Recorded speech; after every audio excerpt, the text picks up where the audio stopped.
it's most likely going to be a no mic situation, so we're going to be relying on them.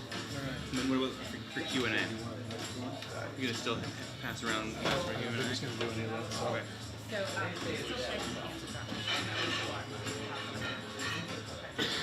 Okay. He's running a little like 15 You want it? minutes, so Go for it. I have a whole pot. You're welcome. Sorry about that. Party, right? It's the best town hall ever.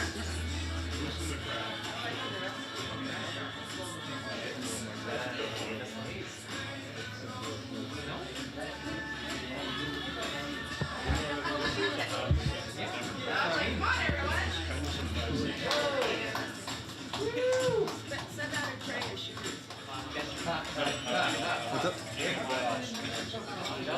The mic is loud. Yeah, I'm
Gotcha.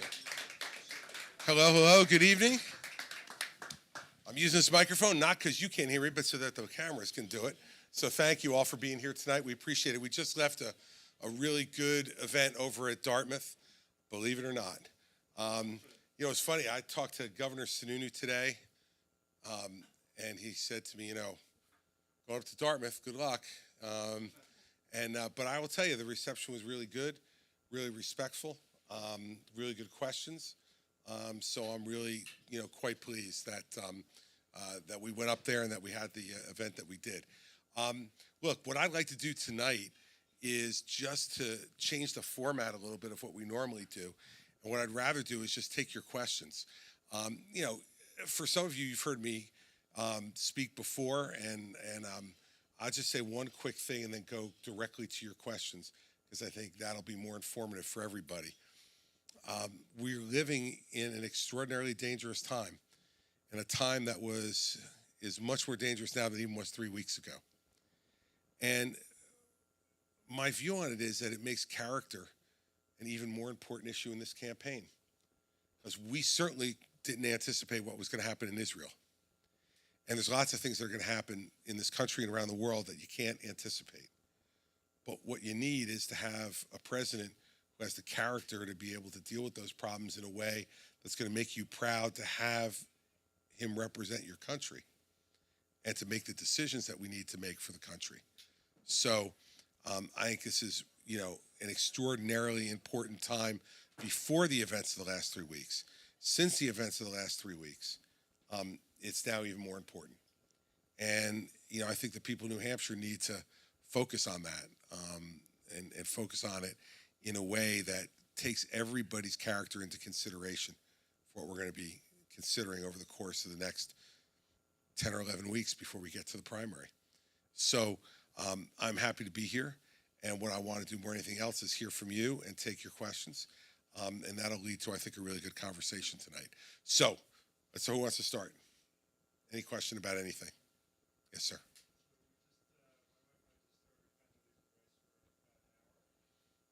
She was doing a live seminar for, I think it was Morgan Stanley, and she took us around the world, honestly, from Gaza to college kids.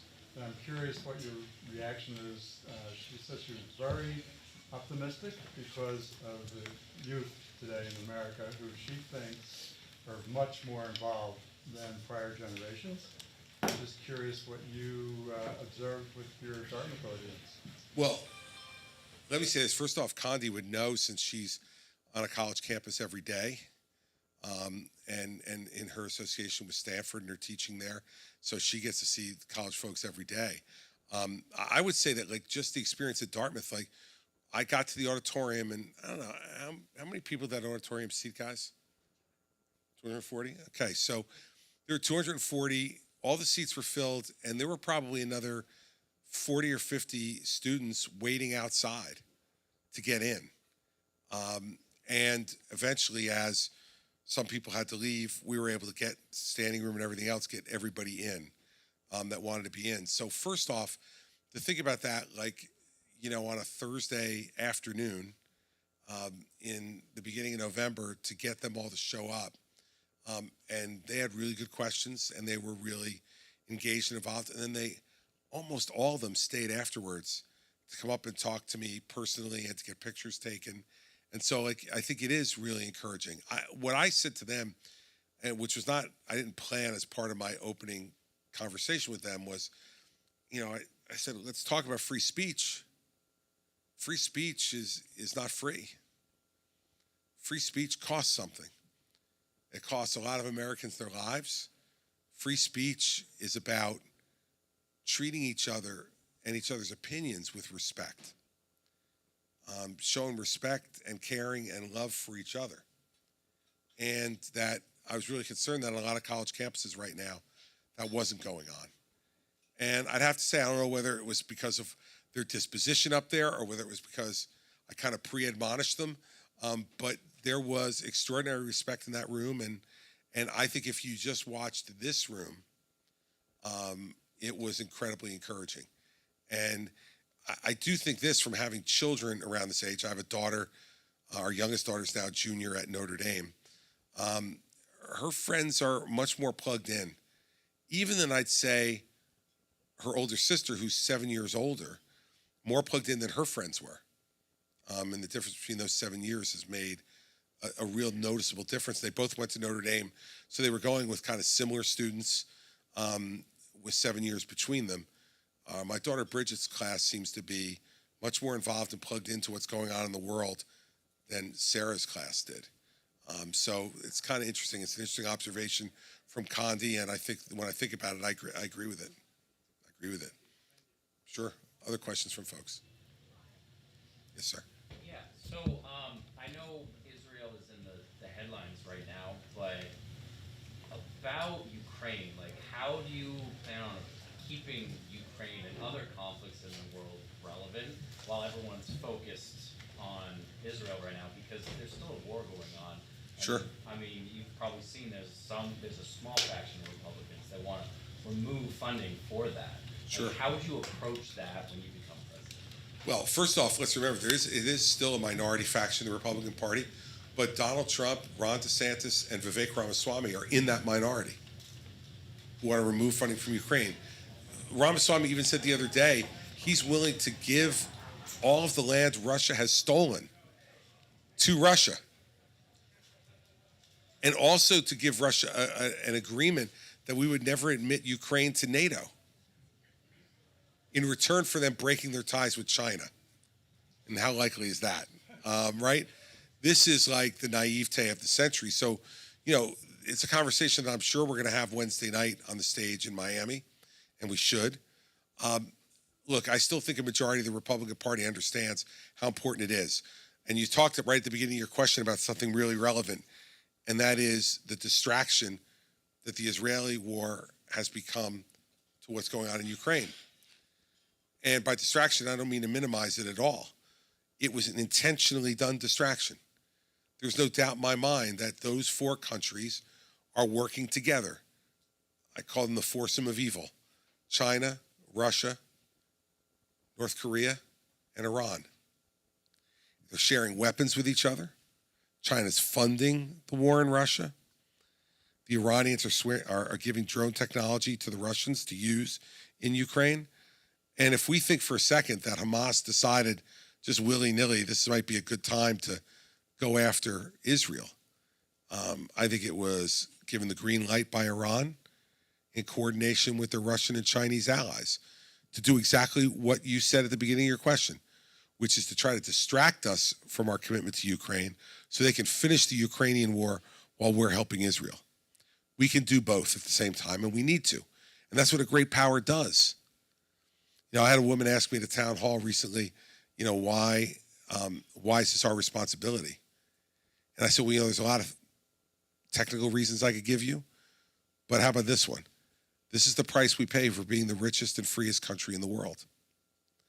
And if we want to remain the richest, freest country in the world, we have to remain engaged. This idea that somehow, this America First stuff drives me crazy. First off, in this room, who's not for America First, right? Someone I'll go for the Netherlands first, Belgium second, and let's go America nice, comfortable third, right? No one feels that way. The question is not, should America be first? It's how. How do we do it? And I don't believe we've ever been able to do it by filling in the moat and pulling up the drawbridge and saying the rest of the world's not our problem. We've become this way because of our engagement in the world. We've come this way because we have alliances and friendships all around the world by the dozens more than the Chinese or the Russians have. And any friends they have to buy. And so we need to continue to remain engaged in the world. And so as president, I would make it really clear by my actions and my words that Ukraine was a priority. And what I would do is give the Ukrainians every weapon system they needed to finish the Russian army off and send them into retreat. That's it. I mean, when you think about it, we've spent 5% so far of 1 year of the Pentagon's budget in aid to Ukraine. 5% of 1 year, not of the U.S. budget, of just the Pentagon budget. And they've degraded 50% of the Russian military.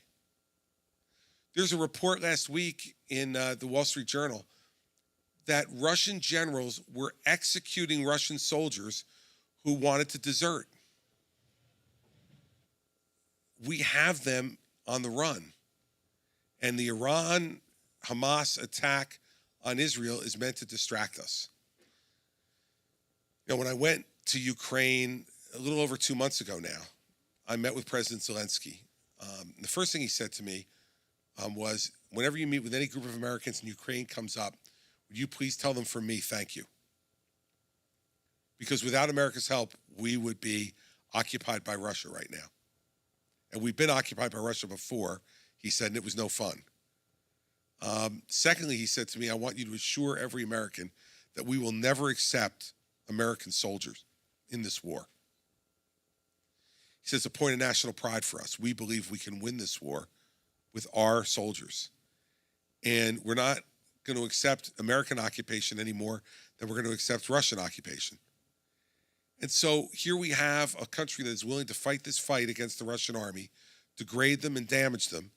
And what they want us to do is help supply them with the weapons to do it and not spill any American blood. I don't know, that seems like a pretty good return on investment to me. And that's what we should be doing and focused on. And folks like Ramaswamy and DeSantis and Trump who are playing to the lowest common denominator in our party.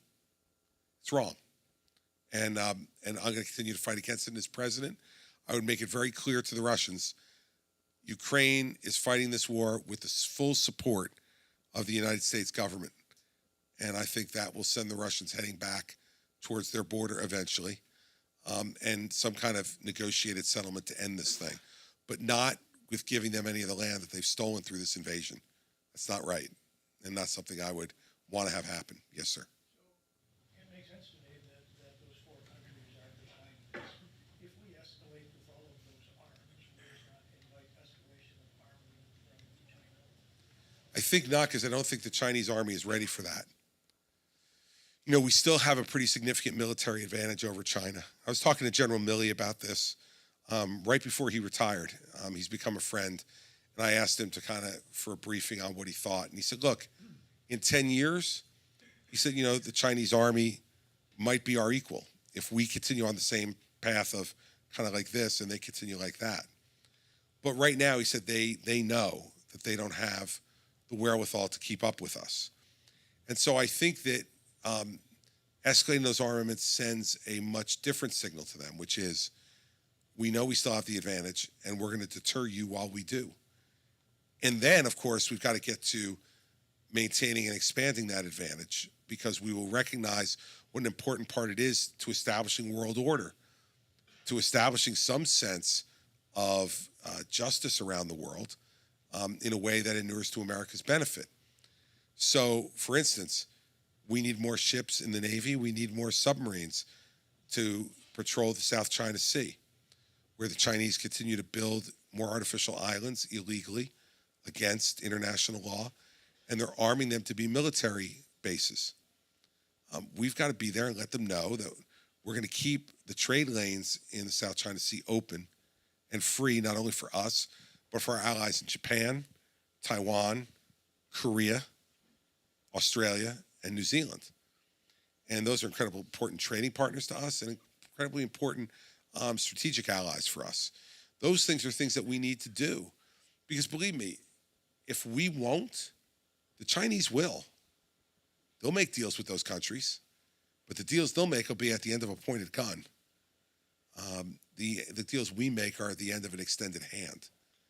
And I think that's the difference. So I'm not worried about escalation now. The Russians are well occupied.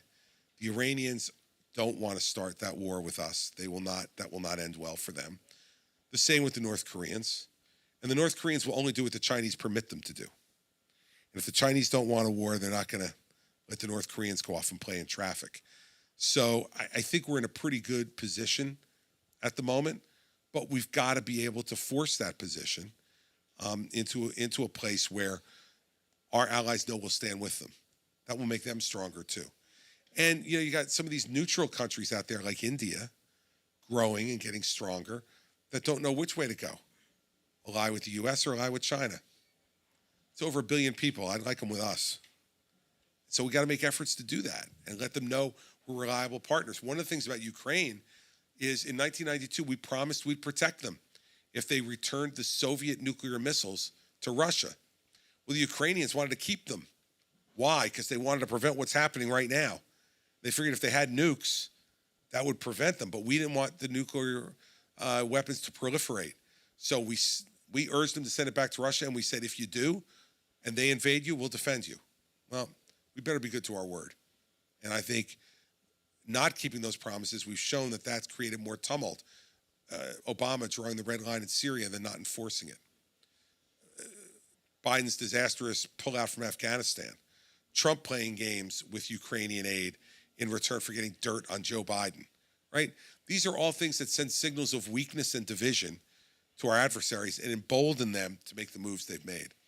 And I think we have to be strong and resolute about it, let them understand that the next American president won't have any doubt about what America's role in the world is.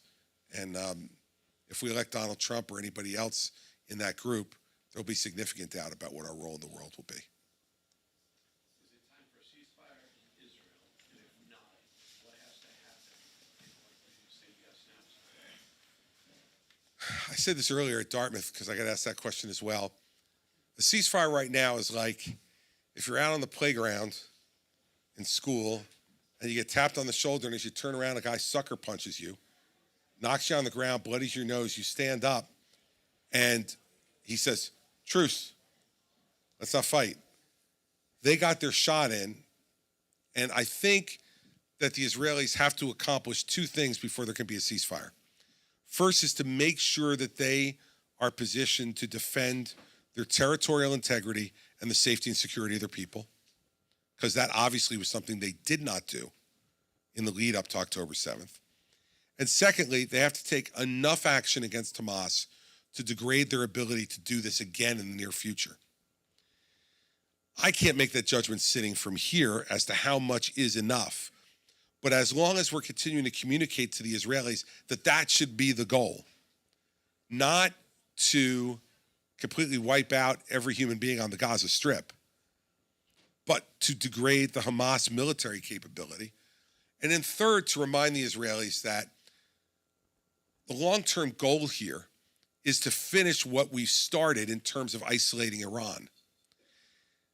The agreements with the UAE, with Morocco, with Jordan, with Egypt, all have helped to isolate Iran even more. And if we can get an agreement with the Saudis, the Qataris, who's left to team with the Iranians? So don't do anything now at Gaza that will make it impossible for those countries to sign peace agreements with you. Keep the long-term goal in mind. Now, that kind of stuff should be being said privately to the Israelis, not publicly. And when the president today got heckled at some speech in Minnesota and said, okay, well, I'm for a pause now, that stuff shouldn't be being said publicly because it emboldens our adversaries to think there's some daylight between us and Israel.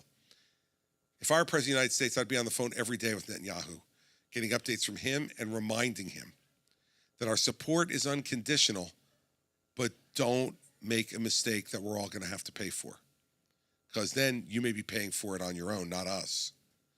So I think that's the way to do it. I do think there needs to be permission of groups, non-government organizational groups, to go in there to provide humanitarian aid to people who are suffering.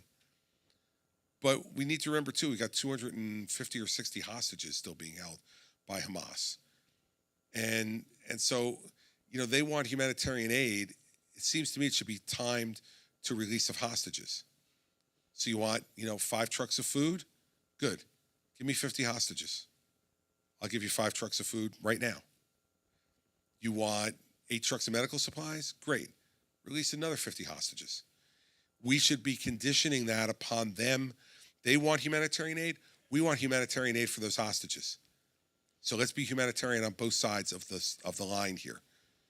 You can get the aid you need to make sure your people are fed and cared for in the hospitals, and you return these people that you kidnapped and took out of Israel, both Israelis and Americans. We need to get them out, and I think the only way to do that is to leverage the humanitarian aid to do it. And then we're going to find out how much they really care about their people. So it's a delicate thing. And that's why it's so dangerous right now. Because one misstep could lead to a widening of the war. So that's why communication is so necessary.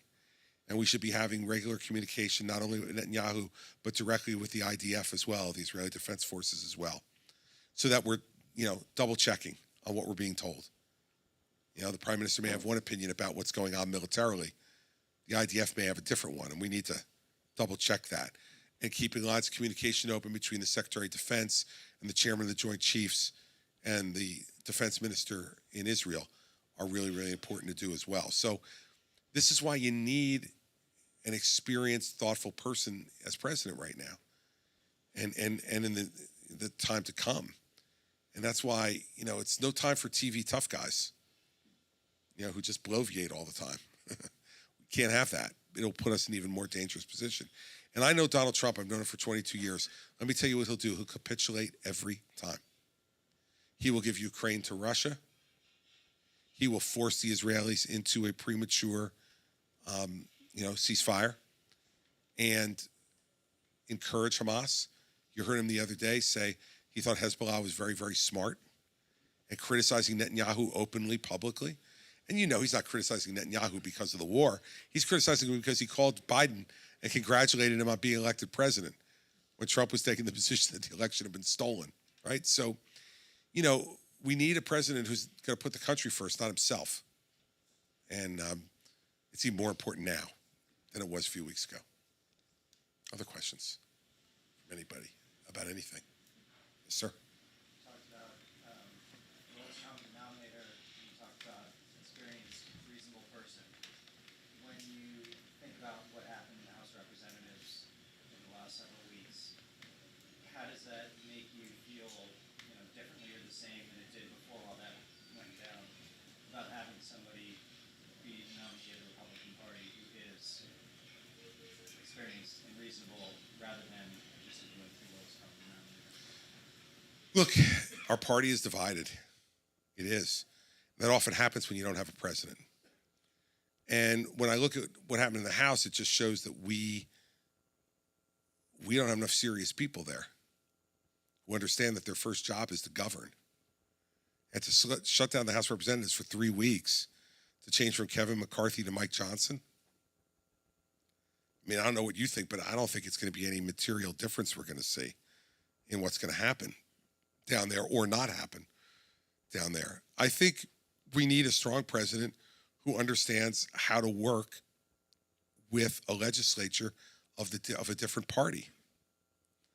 When you have divided government, even the way it is there now, with one House Republican, the other House Democrat, it takes presidential leadership to bring those people together and force them to get something done. And that means the president has to sacrifice and risk his own political capital to get things done. But I got used to doing that for 8 years in New Jersey. I had a Democratic legislature every minute of every day that I was governor. And there were days it was really lousy. But what it taught me was how you have to do it, how you have to deal with other people. And you got to spend time with them. And you got to make relationships with them. This is still a people business. And I would aim to do the same thing as president with the Congress. You need to get to know them. And you need to use the bully pulpit to try to move them. I did that a lot in New Jersey too, where I moved the public towards me on a position, and all of a sudden they started to get a little more reasonable. We were able to make a deal. That's the way it works. But what we're doing right now, and what we've been doing really ever since Obama, has been, only a deal on my terms. No matter who was in the White House, whether it was Obama or whether it was Trump. Biden's been a little better at that, to be fair, but still not nearly as much as he needs to be. And I think that's because he just didn't have the energy to do it. He looks tired. He looks every bit of 80 years old, maybe even older. And this takes a lot of time and a lot of energy to do and to get done. And so I do think we need a reasonable, experienced president who understands how to deal with those different factions. And they're on both sides of the aisle, as you know, by the way, because you got some real crazy people on the far left who are not interested in governing either, just interested in getting clicks on the internet and getting more donations into their campaign by setting their hair on fire on CNN.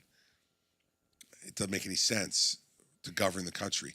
Our country was designed to be an argument, but only an argument that leads to a result, not an argument just for the sake of arguing. And that's where we are now as a country, unfortunately. Arguments that lead to nothing, except more arguments. I guess maybe the question behind the question is, if the dynamic we see in the House is reflective of the dynamic in the electorate of the Republican Party in the primaries, what chance do we have of sending a reasonable person to voting there? You. And you, and you, and you. Like, look, that's what elections are for. And I don't believe that that's a majority of our party. In fact, if you look at Donald Trump's numbers here in New Hampshire, he's in the high 30s, low 40s. He's an incumbent, basically. And he's at like high 30s, low 40s in New Hampshire. If that were Biden in the high 30s or low 40s in the Democratic Party, they'd be, sending out the ambulance to take him off the field. Trump in the high 30s, low 40s, they go, look how dominant he is. Dominant? This guy should be in the 70s, 80s among Republicans as a two-time nominee. The majority of Republicans polled in this state don't want him. The question is who you coalesce behind. And we can't give up or give in. I'm certainly not. And I hope you don't either. Because if you give in, then I'm going home. And I don't want to do that because I think the stakes are much too important. So when you look at the numbers, don't just listen to the media commentary about it. Just look at the numbers. He's below 50% support in his own party. Even in Iowa, the poll that came out last week had him at 43. Now, yeah, it had him 27 points ahead of DeSantis. But so what? It's 43%. So it's eventually going to come around to a race that'll be one-on-one. And when it does, he's got real problems. And don't forget, he's going on trial. I mean, it's hard to even imagine this, right? But in 5 months, he's going on trial for obstructing Congress and lying about the election results. And now his own chief of staff is going to testify against him with immunity. I can't see. I did this for 7 years as the U.S. attorney in the 5th largest office in the country. I've done a lot of this. This is not ending well for him. He's going to be convicted. And he's going to be sentenced to jail.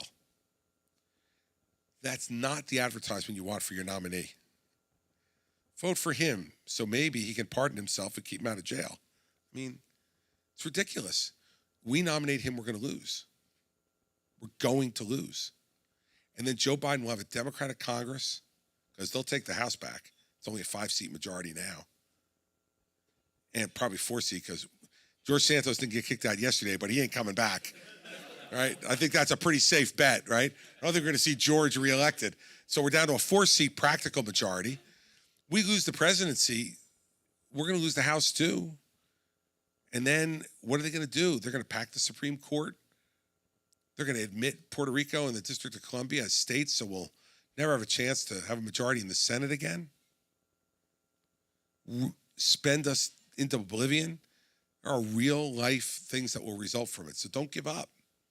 And don't worry about the polls. I'll remind you this about the polls is 8 years ago at this time in Iowa, Ben Carson was ahead by 10 points.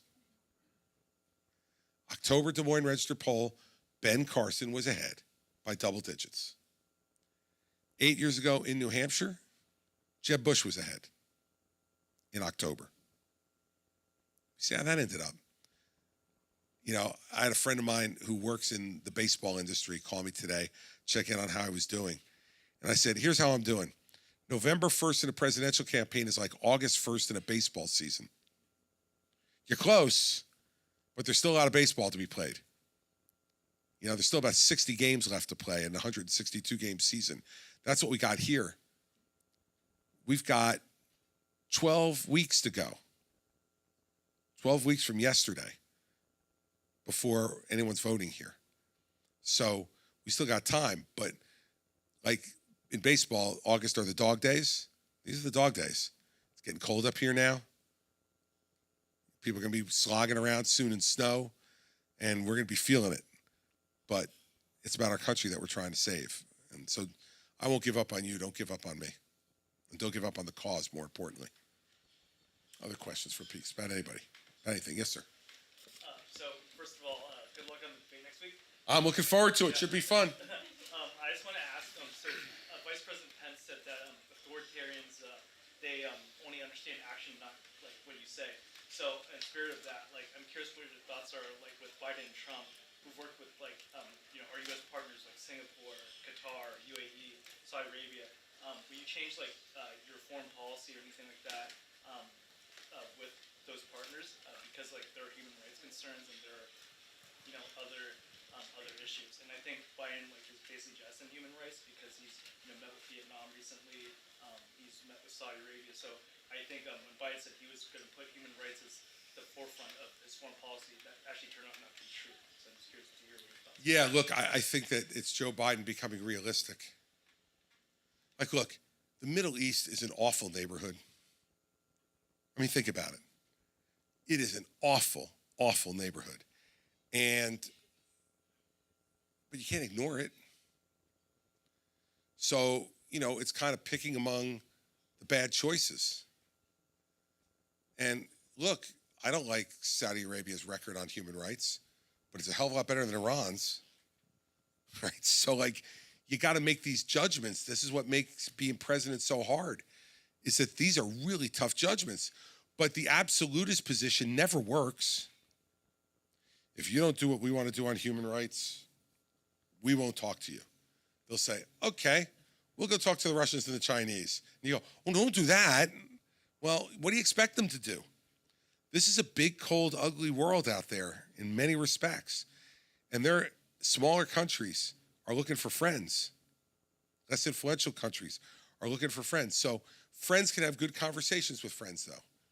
And I think that, I don't like everything that's going on in Jordan, but I've known King Abdullah now for 10 years, and he can be spoken to. And you can have conversations with him where he'll do things a little bit differently in return for our friendship. And I think we have to engage with the Saudis because we're not choosing the Saudis or the perfect country. We're choosing between the Saudis and the Iranians. All right, well, if that's my choice, I'm going with the Saudis. Doesn't mean they're great. But in certain bad neighborhoods in this world, we're forced to pick sides. And so that's part of it's just being practical. Now, we can always try and should continue to try to have influence on them in a positive way. And I think if you look at what's going on in Saudi Arabia today versus what was going on there a decade ago, it's getting better. I mean, women are driving now. Imagine 10 years ago, they weren't allowed to do that. You're seeing more liberalization of the society in Saudi Arabia than could have been thought about a decade ago. And I think the pace of change is never fast enough for us, given that we're the most evolved democracy in the history of the world, even though it may not look like it every once in a while, very often. When you compare it to everybody else, we're pretty evolved. That's the tough choices you have to make. So human rights are always going to be a part of what we do, but they cannot be the tail that wags the dog. Because if they are, we're going to have to leave a lot else on the sidelines. And you saw, by the way, when Biden really ticked off the Saudis early in his term, and then we had, what'd they do? They cut back on the flow of oil. Because that's right? So, look at the way that works. I mean, we've got to get real about that. And that's, again, why experienced, mature people have to be making these calls and not people who, are just going to pop off. Because when you do that and you're the United States of America, there's a huge cost that comes with that and a risk that we then lose control of other events. And we wind up in the situation we're in Ukraine and the situation we're in Israel. And then all of a sudden you're trying to balance a bunch of things as President of the United States that are outside of your control, but that you will be affected by. And you watch, we're all going to be affected by oil prices. in part because of the Biden policies on domestic production, and in part based on what's going on over in the Middle East. Oil prices are going to go up just in time for the winter. Shocking. They usually happen just in time for the winter and then just in time for the summer when we want to drive someplace. It's amazing how that happens. Other questions from anybody about anything? Yes, sir. So we've talked about foreign aid helping Ukraine. What we haven't talked about is we're borrowing money to do this, and how are we gonna clean up the money? We're if I can't pay my light bill, I shouldn't be paying my neighbors. Right. Yep. Look, the problem for us is the irresponsibility of the last 6.5 years predominantly. Of the 33 trillion in debt now, and it's an unthinkable number. Like, we don't even know what 33 trillion really means. We can write it out. We know what it really means. 13 trillion of it has been accumulated in the last 6 years. 7.8 trillion by Trump, and now another nearly 6 trillion by Biden. Now, you just can't have that. Even when our economy grows really well, you can't keep up with that. So what would I do? I've diagnosed the problem. Congratulations. Now, what would you do about it, right? Look, when I became governor of New Jersey, I inherited an $11 billion deficit on a $29 billion budget. I became governor right after the Great Recession, 2009. And our state was in awful shape. And they all said, you got to raise taxes. And we're one of the highest tax states in the country, as you already know. And I said, I'm going to do it. So I went to something called zero-based budgeting, which means that you tell every department to come in and list every program they have in their department and start it at zero. And then justify to me what you want to spend, rather than come in at what you're spending this year and justify how much more you want. Because we were in a desperate situation. What did that lead me to do? I eliminated 832 programs in my first year. And we balanced the budget without raising taxes. Now, it was ugly because there were no good choices in there, or at least very few. And my popularity went from 55% to 38% after I passed the budget, because every one of those programs had a constituency. So what we got to be prepared for as a country is, if you elect a president like me who's going to say no and is going to put that spending on a downward track, there's some of the things I'm going to do that you're going to be ticked off about. Hey, wait a second, I like that program. How do you get rid of his program? His stinks, but mine is really good. You got to be indiscriminate about it. And it's going to take every bit of 8 years to try to get it under control. This year's deficit is nearly $2 trillion, just this year that just ended on October 31st. So my deficit was big, 11 billion of 29 was like more than a third of the budget was deficit. But this is well beyond that. And so I'm going to be honest with you, I'm not going to fix that in the first 4 years. What I'm going to try to do is get it on the right path to getting it fixed and hope to get it fixed in 8. And if we could do that, that would be a home run if we're just not adding to the debt anymore. Because then, as our economy grows, we'll be able to pay off some of that debt like you would do in your house. Like, okay, I got more money at the end of the month because I cut my expenses in other places, so now I could pay off the credit card. I can pay down the mortgage. And that's what we have to do. And it's hard. But I have the experience like nobody else has in doing it and recognizing it's going to hurt you politically. But 3 years later, I got reelected with 60% of the vote in a blue state. So I must have done something right. And I think what I did right was I kept my word. They didn't agree with every program I cut, but they were like, you know what? He told us when he ran, this is what he was going to do. And shit, if he didn't do it. So now we can't really be pissed at him for having done it.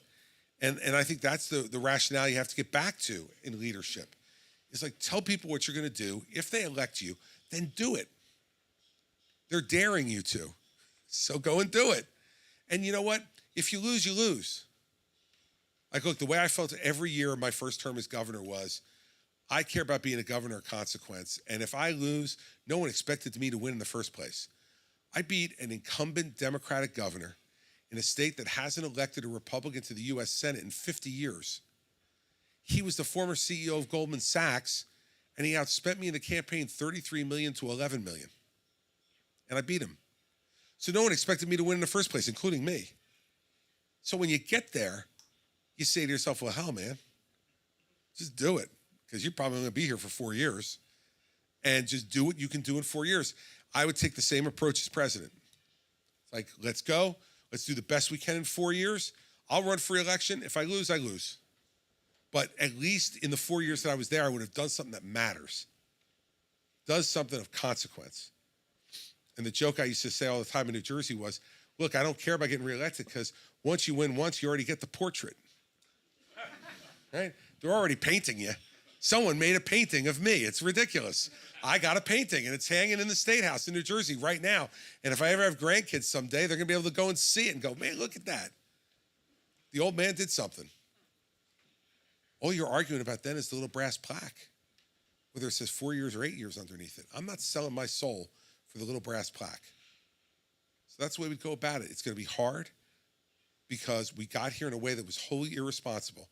8 years ago, Trump came up to New Hampshire and he said, I'm a businessman who balances budgets, and I will balance this budget in 4 years. And in 4 years, he added the most debt in 4 years that any president has added in the country's history. Look, if you want to figure out Donald Trump in this race, whatever he tells you he's going to do, take the 180-degree opposite. And that's what you're going to get. Remember, he said last time, I'm going to build a big, beautiful wall on the whole border of Mexico. And I can do it because I'm a builder. I build things. I know how to do this. I'm going to build that wall. Well, in 4 years, he built 52 miles of new wall. So he only needs another 110 years as president to finish at that pace. And Mexico hasn't paid a dime for it. Now, here's the interesting thing. Last week, come on in. There are seats in here. Come on up. Come on up. I will wait for you. Because this answer is going to take a little bit anyway. So come on up. There's like 1, 2, 3, 4 seats up here. There's some seats right back here, too. Yep, right over here. So please, come on in.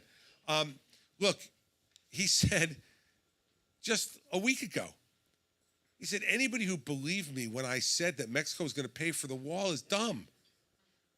There was no legal mechanism for me to force them to pay for the wall. I'm like, well, hell, man, that's what we were all saying 8 years ago. But you said it like 2,000 times. You actually got people to believe it. He is a liar. It's just that simple. He's a liar. He will tell you anything he thinks will get you to vote for him, or if you're a prosecutor, to leave him alone, that he thinks he can get away with. And 8 years ago, he fooled a bunch of people. I voted for him too. But we can't let him fool us this time because the ramifications are too big. And if you think I'll give you one other story about him. When I was governor going through all that stuff, I knew him very well. He called me and he said, hey, I read about that deficit you have. How the hell are you going to fix that? I said, oh, I'm going to have to cut a lot of programs. He goes, no, don't do that. I got an idea for you. I said, okay, Donald, what's the idea? He goes, go bankrupt. And I said, well, I'm a state. I'm not, the law doesn't permit me to declare bankruptcy. He said, do it anyway. And he said, and by the time they get done fighting you in the courts, they will have forgotten about the whole thing, and you just look like you were fighting it. And then you can fix the problem then because they'll give you a lot of leeway to do it, but just declare bankruptcy. I mean, like, just break the law. Go ahead, who cares? It was a preview to what we were going to get. And so we need to fight that. And that's part of the reason I'm out here doing it. So these problems are hard, you're right. But we've got to set priorities, and we've got to stop spending as much as we're spending. And when you look at what we're spending in foreign aid, it is less than 1% of the overall federal budget. So even if we eliminated all of it, it would be a drop in the bucket. What we really need to do is to go after the big ticket items. We have to reform the Pentagon. We spend a lot on defense, and we don't get nearly as much back for everything that we spend. And we got to do better at that. And I would appoint a Secretary of Defense who is someone who knows how to manage a big budget and go in there and figure it out with me, because we shouldn't be paying $780 billion in last year's Pentagon budget, and some of our military are on food stamps. This is unacceptable to me. I'm sorry. There shouldn't be any man or woman who is enlisted in the United States military who doesn't have enough money to eat and feed their family. That's a disgrace. And that means we're wasting money someplace. So we need to reconfigure how all that works, and that's one of the biggest pots of money that we need to take a look at. Yes, ma'am. So in addition to cost cutting and, budget, don't you think we need to do a better job of collecting taxes, modernize the IRS? I mean, I've read stories that every dollar spent, increases like $6 what we bring in. So bring in the revenue there too. We definitely do. And I think one of the ways we need to do it is to make the tax code much simpler. Like, there's two ways to do it, right? You can either hire a lot more IRS agents and other folks because the code as it is so complicated that you really need, because I did a bunch of tax cases when I was U.S. attorney. And when you go after the really wealthy in this country, which we did in my office on tax evasion, you wouldn't believe the stuff they do. Like, Carried interest. right. Well, carried interest. And that's part of an even bigger issue. So that's what I'm saying. Here's the choice. Keep the current tax code and hire a lot more people to try to enforce it, or simplify the tax code, which is what I think we should do. Get rid of stuff like that, like carried interest. Get rid of everything. I would be in favor of getting rid of everything except for things like the home mortgage deduction that most Americans use, and we want to encourage people to be able to buy homes and afford to buy homes and do that. But look, we got rid of, people never thought we would get rid of the state and local tax deduction, but we now capped it at $10,000. Believe me, for me in New Jersey, that killed me. Killed me. I mean, my property taxes just remain seated. My property taxes this year are $40,000. I used to live in New Jersey. Right? So you can, right? So you can relate to it, right? I mean, but I was for the elimination of the state and local tax deduction, and still am for it, because people in New Hampshire should not have to pay for the irresponsibility of government in New Jersey. If New Jersey is going to keep raising taxes, I shouldn't be able to deduct 35% of my taxes and you have to pay for it. Because it's a zero-sum game. Like, if I'm paying less, you're paying more. It all has to come out in the wash. So to me, I would flatten out this tax code significantly and make it simple for people. So, my father's a CPA. He hates this argument. I say I should be able to fill out my tax forms without having an accountant. He's like, that's the way you were raised. What the hell are you talking about? Like, you wouldn't have been able to eat if the people did that. Well, I'm like, sorry, Dad. This is the way I feel about it politically. But that's what we need to do. So I agree with you that we can do better on revenue collection. But I think the way to do it is to stop giving people so many opportunities to cheat and make it real simple. And I think the simpler we make it, the fairer it is to everybody. It would mean lower rates, but it would mean getting rid of the majority of those deductions, which keeps every lobbyist in Washington fat and happy, right? So I think you're on the right track, and I'd rather do it by making government smaller rather than bigger. So it's just a different approach, but I hope to the same result. Yes, sir. So one of Trump's legacies is the Supreme Court. What type of individual would you look for to be justices and on lower courts? Yeah, look, I'm a recovering lawyer, so I have a lot of familiarity with this. Look, one of my predecessors as U.S. Attorney in New Jersey is Justice Alito. And so I've gotten to know Justice Alito really well over the years. I admire him. I think he's smart, and I think he's fair, and I think he's honest.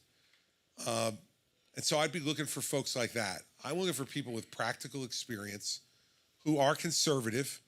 And by that, I mean someone who looks at the Constitution and reads what the Constitution says, doesn't imagine what they wish it said or what they hope they meant, but what it actually says. And I want someone in the lower courts in the same way. That would be people of experience and of integrity who would read the law as it's written and enforce the law as it's written. Judges are not supposed to write law. Judges are supposed to interpret law. Now, our branches were set up with a very distinct set of responsibilities. Congress writes the laws, the president signs and enforces the laws, and the courts interpret the laws and make sure that justice is done. So I'd be looking for folks, if you look for a judge, I'd look for folks like Alito. And in a broader sense, I would be looking for people who had integrity, who are willing to enforce the law as it's written, not as they wish it were written. I used to say to judges all the time when I was U.S. attorney, they'd say, well, we think this is what should happen. I'm like, no. That's not your job to figure out what you think should happen. What does happen based on the law the way it's written. So that's the way I would try to do it. I think in the main, Trump did a pretty good job on the folks that he picked for the Supreme Court. I like Justice Barrett in particular. I think she's someone who is going to wear well over the course of time. And I think President Bush picking Chief Justice Roberts was a good choice as well. And so, those are the kind of judges I would look for in general if you look at their records. That's what I would be looking to do. Governor, I suspect we're all here because we're reasonable folks who want a reasonable dialogue. How do we bring the rest of the party into this room? We have a Speaker of the House that does not believe in separation of church and state. Most of the Republican Party does not believe in a peaceful transition of power. These are things that were undisputed 20 years ago, let alone when I was a kid. Like, how do you see this playing out? Like, thank you for being a voice that's kind of screaming somewhat alone at times, I suspect. Like, how do we bring them in? Well, look, I think the first thing is you got to show you can win. Right? So, that's why New Hampshire is so important and why I'm spending almost all my time here, is because more people will vote here than in other places because you allow undeclared voters to vote in the primary. I think that's really important. And we have a much broader pool to choose from here than, let's say, in Iowa, where it's a closed caucus. So that's why this is so important and why you're all so important, because you can change this. Because, look, the emperor has no clothes. We just have to prove it to people. And a lot of people are with Trump just because they think he's inevitable. And people want to be with the winner. Like, oh, I don't want to waste my vote. As if voting for someone you believe in who loses is a wasted vote. Like, I never quite understood that, but I've heard plenty of people say it. It's not about wasting your vote. This is about spending your vote in a wise way.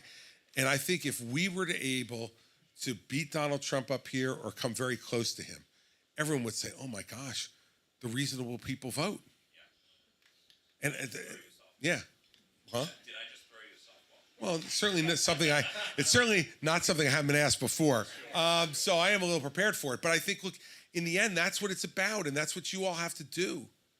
And I appreciate the fact that you're here tonight on a Thursday night to show support and to ask questions and to learn more about exactly what I'd be like. But I think that if we want to change our party, my slogan when I ran for governor the first time in New Jersey was, if you want to change Trenton, change governors. You can't change all of Trenton at one time, but if you want to change Trenton, change governors. I would say the same thing about our party. If you want to change the Republican Party, change nominees. Because we know we stick with the same nominee, we're going to get the same garbage. But worse, because now he's pissed. The first time you elected him, he was pretty happy. Now he's pissed. He's like, I will be your retribution. I want you to remember the difference between Donald Trump in 2016 and Donald Trump in 2024. In 2016, he said, I am your voice. In 2024, he says, I am your retribution. He ain't going to be your retribution. He's going to be his, thank you. He's going to be his. I was wondering when someone was going to notice that. I'm like, I only have like 8 staff here. Maybe someone could bring me some water at some point. Look up from your phones and see that my voice is going. Thank you, Carl. You get the gold star of the evening. He won't be your retribution. He'll be his.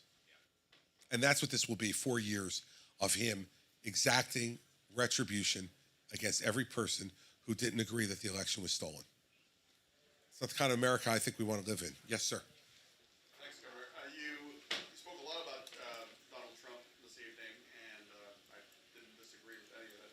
But let's hit the fast forward button for a moment, and let's live in a sort of post-conviction moment. Can you tell us how you distinguish yourself compared to the rest of the field? Sure. And really, why we should Be with me rather than the others. Yeah. Well, first off, you're going to watch the stage on Wednesday night, I hope, from Miami, and watch us competing with each other on the stage.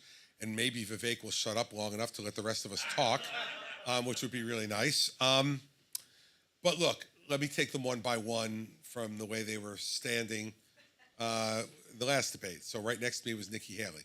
Look, I have great respect for Governor Haley.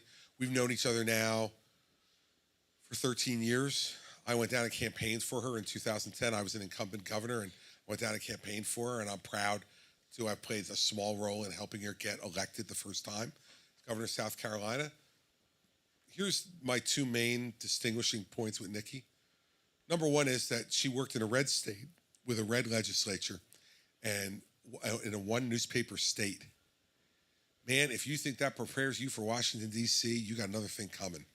And if you think going to the UN and raising your hand every time the White House told you to raise your hand and not raising your hand every time they told you not to gives you foreign policy experience, all it does is give you experience at raising or not raising your hand. Because all you're doing is reading the instructions that they tell you to do.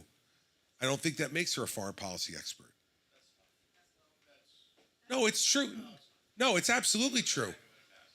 No, look. No, and I'll say it because it's true. Because I've known a lot of UN ambassadors, and they don't answer for themselves. They are instructed first by the Secretary of State and ultimately by the President of the United States. And of course I would have. Because you'll wait to see what I say about the other men, okay? But it has nothing to do with her being a woman at all. It simply doesn't. I mean, look, she raises her hand when she does it on her own accord. And she did it on the first debate stage to say she would support a convicted felon for president of the United States. That has nothing to do with her being a woman because every other man but me and Asa Hutchinson raised their hands on that too. And why'd she do that? How can you support a convicted felon for president of the United States and run against him at the same time? And I'm glad you brought it up because it brought me into my second point about her in answer to your question, which is that I don't know where she stands on Donald Trump. Because she, in 2020, said he was such a good president that if he decided to run in 24, she wouldn't run. Then, after January 6th, her first response was, he will be harshly judged by history and has no role in leading this party again. Then, 2 weeks later, after she went to Mar-a-Lago, she said, we should just give him a break. It wasn't his fault. Then, she decided to run against him when she said she wouldn't. But then she got on stage and said she'd support him if he was a convicted felon. All I want to know is, what do you really think? Like, it's a perfectly acceptable position to say you would support Donald Trump as a convicted felon, I guess. Although I suspect that our founders, if they knew that anybody would have the audacity as a convicted felon to run for president, would have put that in with 35 years of age and a natural-born American citizen. Like, don't be a convicted felon. So my problem with her is twofold. It's one that I think her experience as governor does not prepare her to be president from being in a red state and having a legislature that does pretty much whatever you want and one newspaper that is the only place that scrutinizes you. And secondly, that if you're unwilling to take a stand on Donald Trump, then what will you be willing to take a stand on? She didn't take it down. She relocated it to another part. That's what she did. She took it off the top of the State House and she put it on the State House grounds to another place. Now, I don't know if you think that is demeaning the Confederate flag. If I made the decision, it would have gone in the basement because it doesn't represent what's good about this country. It represented an awful, awful part of our history that shouldn't be honored. It shouldn't be ignored. It should always be recognized as part of our history, but it shouldn't be honored. And I don't know, that to me seems like, again, what we're talking about, kind of halfway being on something. I'll take it off the top of the building, but I'll keep it on the ground so everybody can see it and make it still a part of being honored on these grounds. So all I want to know is where she stands on Donald Trump. Is she against him? Would she be for him even if he was convicted of a crime? I think that's trying to have it both ways. And when you're president, you don't get to have it both ways. You got to make a decision. You're the decider. The buck does stop there. And so you've got to take decisions. And she also, by the way, said she's inclined to pardon him if he's convicted. Now, I got to tell you something. I gave pardons as governor, and so did she. And there are two requirements for every pardon. One is that you believe that somehow the result of the trial was unfair to the person. I don't know how the hell we could decide that now since there wasn't a trial. And two, the person must show remorse for what they did. Now, I got to tell you, if you're taking odds on whether that'll ever happen, I think they're pretty long that Donald Trump will ever show remorse. Yet she's saying she's inclined to pardon him. That's sending a signal to Trump supporters. I don't think it's so bad. But on the other hand, saying I'm going to run against him. It's back and forth. And so that's my problem and the distinction with Governor Haley. You will not have to wonder where I stand. You may not agree with it, but you won't have to wonder about it. And I won't be trying to have it both ways. I will say where I stand and what I think. And if it makes you not vote for me, I got to live with that. But I'd rather live with that than live with you wondering what I thought. And you thought it was one way and then I do the other. And I go, well, no. That's not what I really meant. What I really meant was this. Governor DeSantis. Him I really don't understand. Because I think in this business you got to like people. And every bit of evidence I've seen is I don't really think he does. His interaction with people is very difficult and very awkward. And I think that's very hard to be a leader and not be willing to interact with people in a way that makes them feel welcome to ask you questions, to question your leadership, to question your judgment. Your citizens who you serve should have the ability to do that. Second, he has the same problem Nikki has, coming from a red state with a red legislature. And really, he rules the roost down there even more than Nikki did in South Carolina. That legislature does whatever the heck he tells them to do, or at least they used to. I think if he loses and he goes back there, he's going to find it a little bit different, but it's not going to prepare you to deal with a divided Congress. And I think he does things that are obviously just for political advantage, So when you go after Disney, whether you like Disney's position, like he went after Disney because they opposed a bill that he was in favor of. Man, if I went after every company in New Jersey who opposed something I was in favor of, I would have no time to do anything else. They have a right too. If Disney opposes that bill, they have a right to say they're opposed to that bill and a fight against it. That's what our democracy is about. And not worry that government is going to penalize them for their opinion. But that's exactly what he did. Exactly what he did. He all of a sudden, after 4.5 years as governor, decided he didn't like the tax breaks Disney got. Did he not know about them beforehand? It's the single biggest employer in the state of Florida who has a deal that nobody else had in the state of Florida. They had their own governmental entity that they controlled that decided the zoning in their entire area of Orlando and decided what taxes they would pay. It was a great deal that got given a long time ago, and he knew about it. No governor could not know that the biggest employer in their state has their own governing entity. And when they went and opposed what he wanted to do, he went after them and he took it away from them and penalized them. Don't tell me it was because you just found out about it. You're penalizing them for having an opinion that's different than yours. I don't think that's the kind of president we want. Is someone who will use the levers and the power of government to try to control other people's opinions. And that's what he did. And if he'd do it as governor, sure as heck he would do it as president. So that concerns me about him and that kind of conduct. And lastly, he's also in the gang of I'll support a convicted felon. Now, to give him credit, he did cheat off everybody else's paper before he raised his hand. I don't know if you saw the debate that night, right? They say, raise your hand if you'd support it. And people were, a couple of them, Nikki, Tim, Vivek raised their hand right away. Ron was in the middle. He looked that way. Then he looked down that way and see how many were, and then he went, all right. That also tells you something, doesn't it? Like, look, this is not a hard call, and nobody would be surprised we got asked about it. And you got to look at what everybody else is doing before you decide whether to put your hand up or not. Like, come on. Tim Scott, who I've known for a long time as well, and I have a lot of respect for as well. I just don't think that being a United States Senator trains you to be president. And I think that we've seen that recently with both the current occupant of the White House and Barack Obama. It's different running a Senate office of 30 or 40 people and being the chief executive of the United States. And I think we need people who have some executive experience before they take that job and who have shown that they know how to handle a big enterprise. And I think that's Tim's biggest difference with me is I've done that and Tim hasn't. And that doesn't mean Tim can't be a big contributor to a government. I think he could be because I think he's bright and he's articulate and he knows a lot about the topics.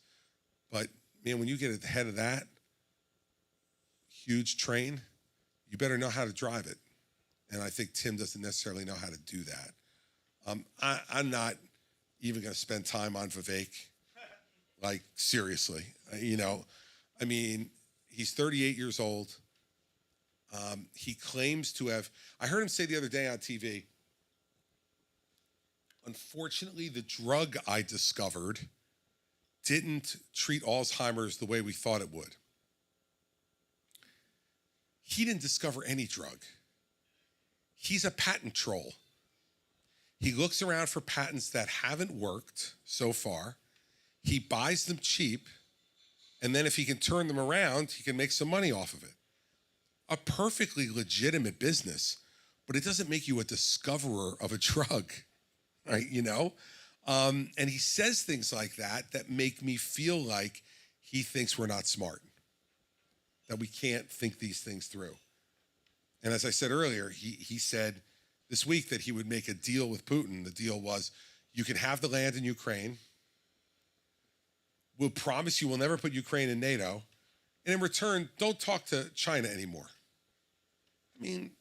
Really?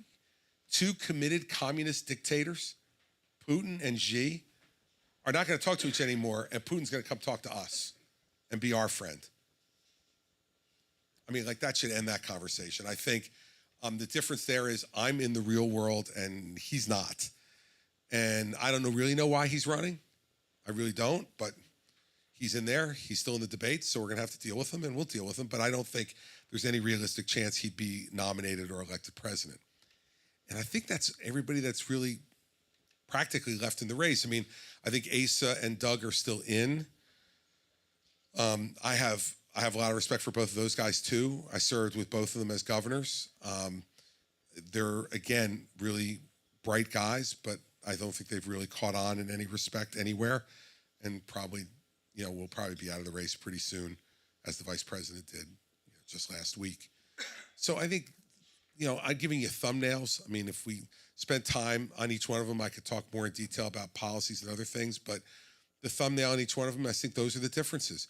You need somebody who's been through this, who's been through dealing with a difficult legislature, who's been through dealing in difficult media markets, who knows what it's like to have to lead under really challenging, withering type of circumstances.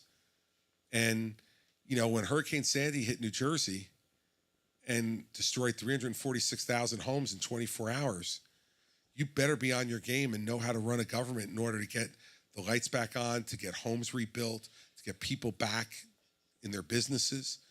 And we did that, and I'm really proud of how we did it. And it prepared me, I think, not for everything you'd confront as president, but it gave me the framework of how you have to deal with really, really big problems that seem completely overwhelming. remember coming back because it just happened now, it was 11 years ago this weekend. I remember coming back after the first morning after the storm, and I went, to our emergency operations center, and my staff went around the table. I said, okay, what's the conditions? 346,000 homes have been destroyed. 2/3 of the state has no power of any kind, and we have no hope of getting it back for probably 2 weeks. Every major state highway is obstructed. Every school in the state is closed. We have no operating water treatment or wastewater treatment plants anywhere in the state. The nuclear plant at Oyster Creek is in danger of meltdown, and we have to figure out how to cool the core. Oh, yeah, and by the way, only 53 gas stations are open and operational in the entire state. And those are the ones I remember off the top of my head. And Mary Pat said to me, so how did it go? And I said, well, let me tell you, I've now figured out when you know for sure you're governor. And she said, how's that? I said, they go around, they say all that stuff around the table, and then they all shut up. And they just look at you, and they go, okay, now what, genius? What are we doing? Here are the problems. Now what do you want us to do? And I mean it honestly. I was 2.5 years into the governorship, and that was the first moment where I definitively felt the weight of the job I had. The budget things were really hard, but I always felt like I had that kind of in hand and could figure it out. We had pension issues that we dealt with, and we wrestled those to the ground and saved $120 billion on our public pension system by making real reforms. But that moment, I'll tell you, I sat there and said, oh my God, what do I do? And you learn. And you learn. And that kind of experience, they don't put it in the new governor's manual. You just got to figure it out. And I think that experience is much different than the experience that any of the rest of the folks have had in their careers as well, which has helped to make me better prepared for that job than the others who were up there. And you'll have to make that evaluation, but I think you'll see those traits come through on the stage as well in terms of how you answer questions and whether you're really being spontaneous and unrehearsed or whether you're being rehearsed. Because if you're rehearsed, it's more because you're afraid to be unrehearsed. And that should give you some pause, I think. Yes, sir. Christie, China's clearly our biggest foreign policy challenge and our biggest competitor. What would your policy be once you become president dealing with China? And do you plan to keep the same, what Biden's doing with semiconductors, trade war, etc., or do you try to change some of that policy? Well, I don't think the tariffs have been effective. And I think they contribute to inflation because all they're doing is raising prices on both sides and contributes to worldwide inflation, which is really bad for us as the biggest economy in the world. We suffer under it more than anybody else will, more than the Chinese or anybody else in the world. We have to find a constructive relationship with China, but it has to be done through strength because that's what they respect. If you show them weakness, they'll take advantage of it. And I think the Chinese are much better long-term planners than we are as a government. Now, it's easier for them because it's a dictatorship, so they can make the long-term plan and not have to clear it with anybody, like a Congress or the people who actually vote for you. But we have to deal with that. It is a reality. Whether we like it or not, it's a reality. So I do agree with starting to try to bring back on shore manufacturing that is essential to national security and public health. It's impossible when some of my adversaries will say, we are going to bring all of our manufacturing home. Like, it's not going to happen. Like, you just can't. You're taking what's been a 50-year evolving relationship with China and saying you're going to reverse it in a year. Like, it doesn't make any sense. It's not going to happen. But I do think what should happen is on things like semiconductors and other things that involve national security and what we learned in COVID of how much of our pharmaceuticals and our PPE and all the rest of it are manufactured in China, and we had to be asking like Mother May I to get some of that stuff during COVID. I don't think we should leave ourselves in that kind of position again. And I think we relied too much on Chinese manufacturing, and we did it because of cost. And let's face it, our capitalist system was looking for the lowest cost, and China offered the lowest cost because what they were looking for was volume. They wanted to employ people and create a middle class in China. So it almost looked like a perfect marriage to corporate America until we had a couple of crises, and all of a sudden now you're saying, wait a second, they're going to actually control that stuff and not give it to us? So I think we have to onshore manufacturing of national security, and not all of it, but enough so that we have a plan B in case things go sideways like they did during COVID, or they could do in any one of these conflicts that we might have. I'm not a big fan of the tariffs because I just don't think they've worked.